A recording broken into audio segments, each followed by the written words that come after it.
कोई ट्रस्ट है बिजू बाबू का नाम में कोई ट्रस्ट है, नवीन बाबू का नाम में कोई ट्रस्ट है। संतृप्त मिश्र से 22 जन विधायक थे, पाखक आसते 14/5/19 किंतु नवीन निवास 22 जन विधायक थे, समस्ते सेठी से मना कले कौन ट्रस्ट ना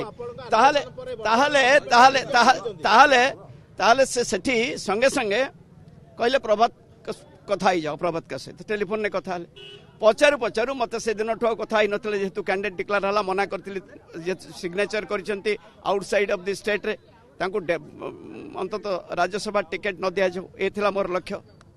किंतु सेठी जो भली भाव में मो सहित कथा हेले संतृप्त मिश्र पचारू पचारू कहले 4000 कोटी प्रभात बाबू किछि नाही। मु कहली संतृप्त बाबू 4000 कोटी कथा पड़ी नहीं, आपण खाली कहतु दस्खत आपण करिसंती कि नाही।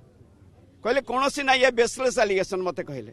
आज आपण माने देखंतु भी Kartik Pandian life trustee shall be the chairman of the board of trustees for life. The chairman of the board of trustees shall be the chairman of the trust ex officio Naveen Patnaik. एठी देखंतु भी कार्तिकेयन पांड्यान को सिग्नेचर, एठी संतृप्त मिश्र को सिग्नेचर।